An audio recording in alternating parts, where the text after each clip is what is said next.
पैसा आता था, कोई लेन देन नहीं होता था, तो भी आपने अपने परिवार के लोगों को बचाने के लिए कोई कसर नहीं छोड़ी। लेकिन आप लोग सोच रहे होंगे कि कोरोना ने सिर्फ हमें इसलिए बख्श दिया कि हम सब पुण्यशाली थे। कोरोना ने पुण्यशालियों को मात्र नहीं बख्शा है, ऐसे धर्मात्माओं को बख्शा है जो पुण्य बढ़ाने के लिए अपना जीवन तैयार करने के लिए तैयार थे। एक छोटी सी घटना, 250 करोड़ का आसामी, और शहर में जगह जगह उसकी प्रॉपर्टी, सुन रहे हो सभी लोग, जगह जगह प्रॉपर्टी। पहले कोरोना हुआ, माइल्ड था, फिर क्रॉनिक हुआ, फिर आईसीयू में गया, फिर वेंटिलेटर पर गया,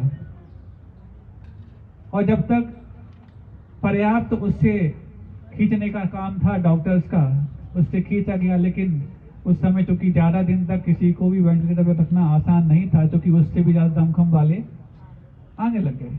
15-20 दिन रखने के बाद और 250 करोड़ के आसामी को वेंटिलेटर से अलग कर दिया गया और मृत घोषित कर दिया गया। परिवार के लोगों ने उसकी शव को लेने से मना किया।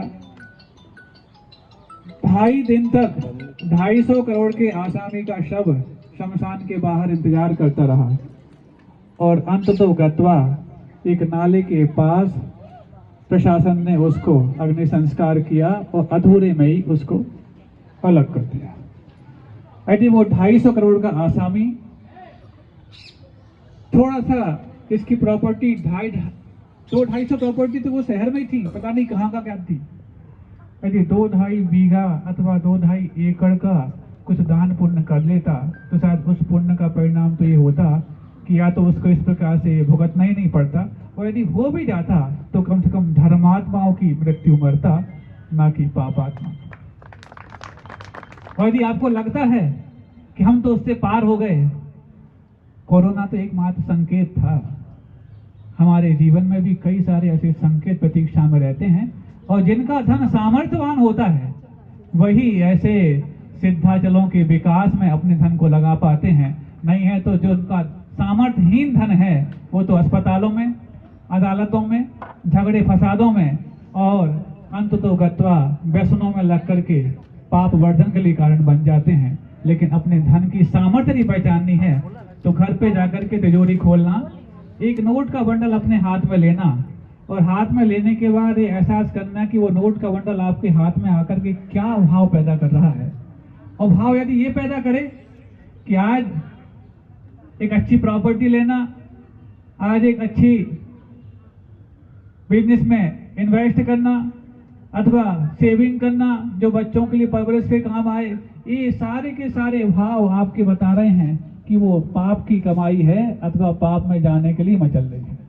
और यदि आपके उस नोट के बंडल को हाथ में लेकर के ये भाव आ जाएं कि आज पूज्य गुरुदेव आचार्य विद्यासागर जी महाराज के समाधि दिवस के दिन हमने ऐसे सिद्धाचल जैसे क्षेत्र के लिए अपने उस धन को लगा दिया है, तब समझना था कमाई कोई भी रही हो, लेकिन कम से कम पुण्य में जाने के लिए हमें प्रेरित कर रही है। और इस प्रेरणा में मात्र और कोई नहीं, पूज्य गुरुदेव आचार्य विद्यासागर जी महाराज का ही आशीर्वाद।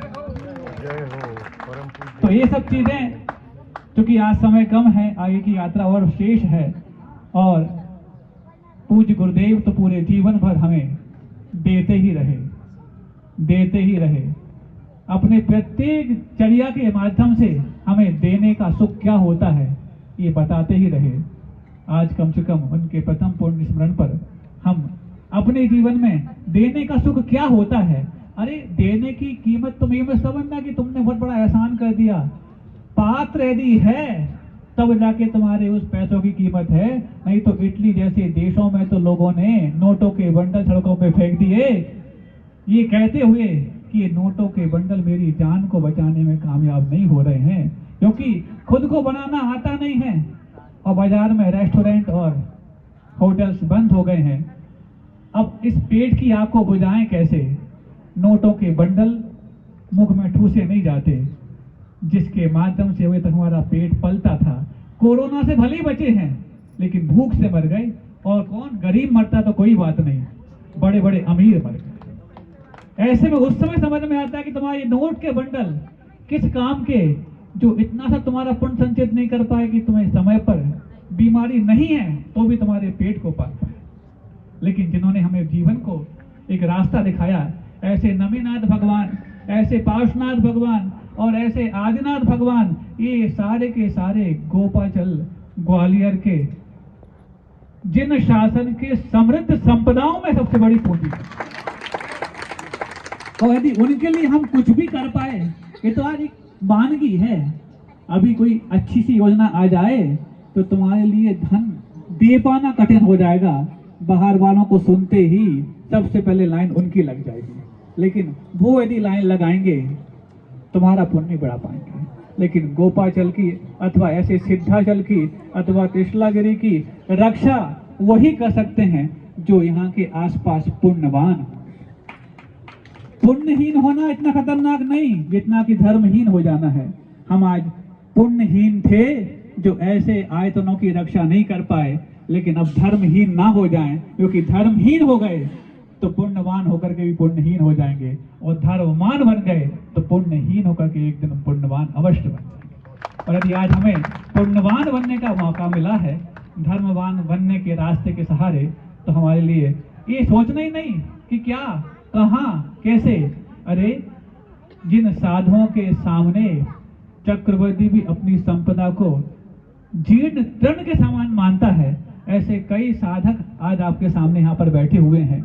और ऐसे में लगता है कि तुम्हारा वो नश्वर जो कुछ भी तुमने अपनी ट्रेजरी में लगा के रखा है तुम्हारे काम आ पाए और वो अलाइव बन पाए। नहीं है तो समय पर, और यदि आयतनों के काम नहीं आ पाया तो वो गड़ी हुई संपदा जो डेड मनी मानी जाती है और तुम्हारी तिजोरी की संपदा जो कोई अच्छे काम में नहीं आ पाती है, दोनों में कौन सा अंतर है? जैसे पूर्वज गाड़ के रख गए हो तुम्हें नहीं मालूम तो तुम्हारे कोई काम का नहीं, ऐसी तुम भी जानते हो कि तुम्हारे पास है, लेकिन यदि आयतनों की रक्षा में न लग पाए तो वही पूर्वजों की गड़ी हुई संपदा से भी बदतर है। ऐसे में समय बहुत हो गया। आज ये बात अलग है कि आप लोगों ने अभिषेक सुबह से किया है, हम लोग बाद में आ पाए, लेकिन हम लोग से भी पहले अभिषेक देवता करके चले गए। जय हो।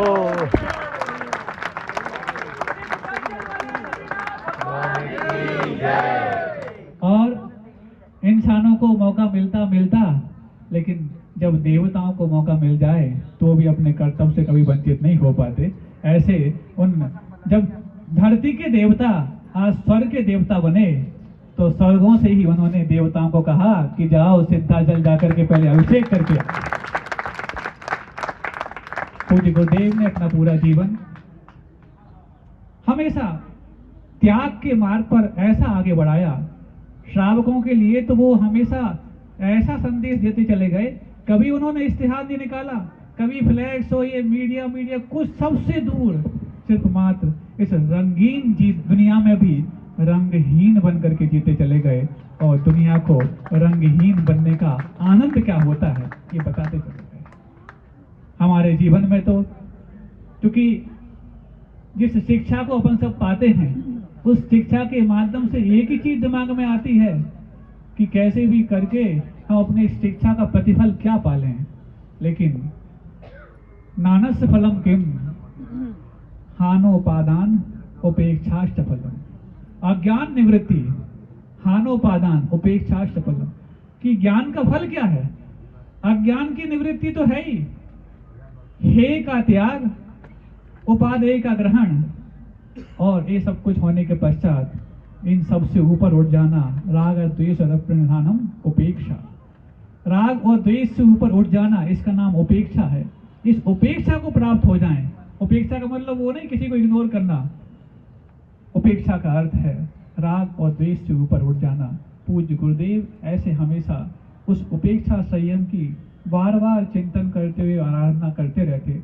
उनके आज प्रथम पुण्य स्मरण पर हम कम से कम ज्यादा कुछ उपेक्षा कर पाए या ना कर पाए।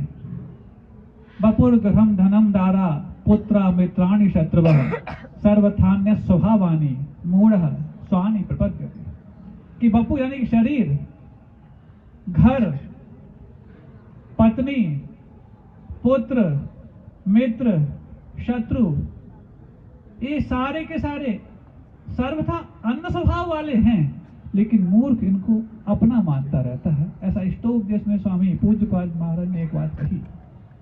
अब शरीर है तो शरीर के लिए क्या चाहिए? घर चाहिए, क्योंकि सुरक्षा उसके लिए घर में। आप लोग श्रावक की अवस्था में बापू घर, धन, अब घर है तो उसकी व्यवस्था के लिए धन चाहिए।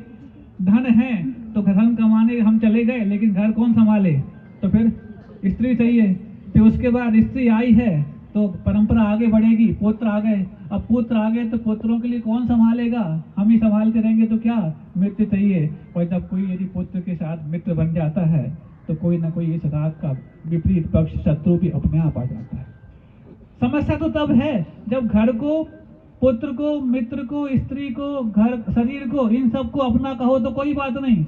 तुम तो इतने इस मोह में लीन हो गए कि मित्र को तो अपना कहते हो, शत्रु को भी बोलते हो ये मेरा शत्रु है।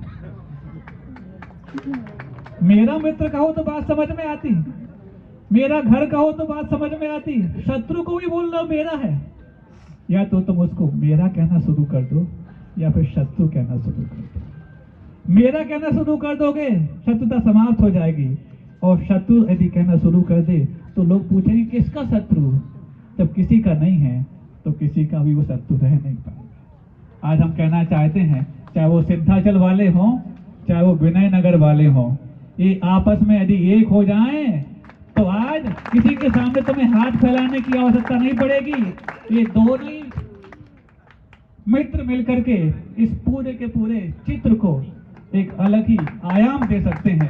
और हमें लगता है पूज्य गुरुदेव जब आज के दिन महाप्रयाण किए हैं और हम सबके जीवन में त्याग का संदेश दिए हैं, हम ज्यादा त्याग कर पाए या ना कर पाए, धन की तो वर्षा हो जाएगी।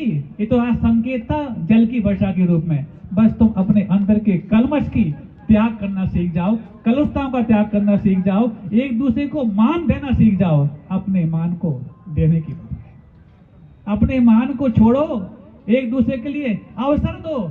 कोई आना चाहता है तो उसके लिए बिल्कुल स्वागत करो, और यदि आ रहा है, स्वागत हो रहा है, तो स्वागत जिसका हो रहा है वो अभिमान ना करे कि देखो कल तक तो मेरे सामने करता था, आज देखो आवश्यकता पड़ी तो हमारे सामने स्वागत कर रहा है। नहीं, कल तक उसकी बुद्धि उसके ठिकाने नहीं थी, आज कम से कम वो बुद्धिमान बन गया है। उसको देख करके हम बुद्धिहीन ना बने। ये यदि सोचते चले गए कोई बड़ी बात नहीं, एक छोटा सा परिवार भी एक एक जनालय बना सकता है। फिर तो विनय नगर और ये सिद्धाचल से जुड़े हुए कम से कम 200-250 परिवार होंगे। ऐसे पूरे के पूरे क्षेत्र का विकास मात्र ग्वालियर का विनय नगर ही कर सकता है। फिर तो सबको करने की पूरी पूरी छूट है। ये मात्र यदि होता चला जाए तो आज हमारे लिए ये सिद्धाचल पर सिद्धों की श्रेणी में आने वाले और जल्द से जल्द सिद्धालय में विराजमान होने वाले पूज्य गुरुदेव का महाप्रयाण दिवस मनाना सार्थक होगा। आप सबके जीवन में त्याग धर्म और पल्लवित हो और आगे अपने जीवन में पुष्टि को प्राप्त हो। इन्हीं भावनाओं के साथ अहिंसा परमो धर्म की बोधि समाधि परिणाम सुखी स्वात्मोपलब्धि शिव सौख्य सिद्धि चिंतामणिम चिंतित वस्तु दाने त्वां वंदमानस्य ममास्तु देवी। नमीनाथ भगवान का 21 का अंक है। 21 वाले कितने हैं नाम?